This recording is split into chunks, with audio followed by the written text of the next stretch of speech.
ফেসবুকে গিয়ে সবাই কমেন্ট করি, কিন্তু সবার কি ফেসবুকে যখন কমেন্ট করি নামের পাশে ফলোয়ার অপশনটা লেখা থাকে? না না, সবার কিন্তু লেখা থাকে না। কিছু কিছু ব্যক্তি আছে যাদের নামের পাশে যখন সে গিয়ে কমেন্ট করে তখন কিন্তু ফলোয়ার অপশনটা দেখায়। আপনার আমার এবং যারা ভিডিওটা দেখতেছেন ম্যাক্সিমাম ব্যক্তির কিন্তু ফলোয়ার অপশনটা লেখা থাকে না। আজকে আমি আপনাদেরকে দেখিয়ে দিব, এই ভিডিওটা শেষ করার পরে আপনি যখনই গিয়ে কোনো পোস্টে ফেসবুকে কোথাও গিয়ে কমেন্ট করবেন, আপনারা কিন্তু নামের পাশে যে ফলোয়ার অপশনটা অন্যদের মতো দেখা যায়, আপনারা কিন্তু চলে আসবে সেম সিস্টেমে। এই কাজটা করতে হলে ফুল ভিডিওটা আপনাদেরকে দেখতে হবে। আমি এখন চলে যাব আমার ফোন স্ক্রিনে এবং ফোন স্ক্রিনে গিয়ে সরাসরি আপনাদেরকে দেখিয়ে দেবো যে আপনারা কিভাবে অপশনগুলো চালু করবেন স্টেপ বাই স্টেপ। তাহলে চলুন চলে যাই ফোন স্ক্রিনে। আমার ফোন স্ক্রিনে আসার পর আমি চলে যাচ্ছি আমার ফেসবুকে। আমি এসে পড়লাম আমার ফেসবুকে আসার পর এরকম একটা ইন্টারফেস আমাদের সকলের সামনে শো করে। এখন আমরা যে কাজটা করব এখান থেকে, সেটা হচ্ছে উপরে আমরা দেখতে পাচ্ছি 3 ডট আইকন রয়েছে, এখানে একটা ক্লিক করে দিব। এখানে ক্লিক করার পর একটু স্ক্রল ডাউন করে নিচের দিকে চলে আসলে আমরা এখানে পেয়ে যাব সেটিং। এই সেটিংয়ে একটা ক্লিক করে দিতে হবে। সেটিংয়ে ক্লিক করার পরেই আমাদের সামনে অনেক অপশন চলে আসবে। আমরা এখান থেকে how people find contact you, এই যে লেখাটা দেখতে পাচ্ছেন এখানে একটা ক্লিক করে দিতে হবে।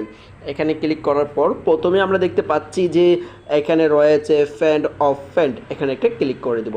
এখানে ক্লিক করার পর সরাসরি এখানে আমরা এভরি অন করব। এখানে এভরি অন করার পরে আমরা নিচে যে আরেকটা অপশন দেখতে পাচ্ছি সেম, এখানে ক্লিক করে এখানে আমরা পাবলিক করে দেব। এখানে পাবলিক করার পর এই যে এখানে যেই আমরা লেখাটা দেখতে পাচ্ছি এখানেও সেম সিস্টেমে ক্লিক করব এবং এটা অটোমেটিক পাবলিক রয়েছে।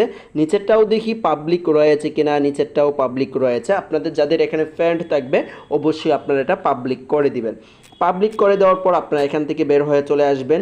আসার পর এই যে আমার যে ফেসবুক যে লোগোটা দেখা যাচ্ছে এখানে আমি একটা ক্লিক করে দিলাম। আপনারা সেম সিস্টেমে এখানে ক্লিক করবেন। ক্লিক করার পর এখানে আমরা আবার পেয়ে যাব 3 ডট আইকন। এই 3 ডট আইকনে আবার একটা ক্লিক করে দেব। এখানে ক্লিক করার পরেই আমরা নিচের দিকে আমরা দেখতে পারবো যে এখানে আরেকটা অপশন রয়েছে টার্ন অন প্রফেশনাল মোড। এই টার্ন অন প্রফেশনাল মোডে আমরা একটা ক্লিক করে দেব। এখানে ক্লিক করে দিলেই টার্ন অন আমরা প্রফেশনাল মোড সিস্টেমটা একটু চালু করে নিব। আমার কিন্তু কিছুক্ষণের মধ্যেই অলরেডি দেখেন চালু হয়ে গেছে। আপনাদের কিন্তু সেম সিস্টেমে চালু হয়ে যাবে। আমি একটু ব্যাকে আসতেছি। আসার পর দেখেন আমার কিন্তু পুরো ফেসবুকের ইন্টারফেসটাই কিন্তু চেঞ্জ হয়ে গেছে। এখন কিন্তু প্রফেশনাল মোড সিস্টেমটা চলে আসছে। এখন যদি গিয়ে আমরা কোথাও কমেন্ট করি তাহলে কিন্তু আমাদের এখানে এই যে এখন একজন এখানে একটা কমেন্ট করছে, অল্প পুঁজিতে কি ব্যবসা করা যায়, সবাই দেখেন কমেন্ট করছে, কিন্তু কারো নামের পাশে ফলোয়ার অপশনটা দেখাচ্ছে না। এখানে তাদের নামের পাশেই ফলোয়ার অপশনটা দেখাচ্ছে যারা এই ফলোয়ার অপশনটা চালু করে রাখছে। সেম সিস্টেমে যে এখানে দেখেন কয়েকজনের নামের পাশে কিন্তু ফলোয়ার অপশনটা দেখাচ্ছে। এখন আমি এখানে কমেন্ট করলে আমারও কিন্তু নামের পাশে ফলোয়ার অপশনটা দেখাবে।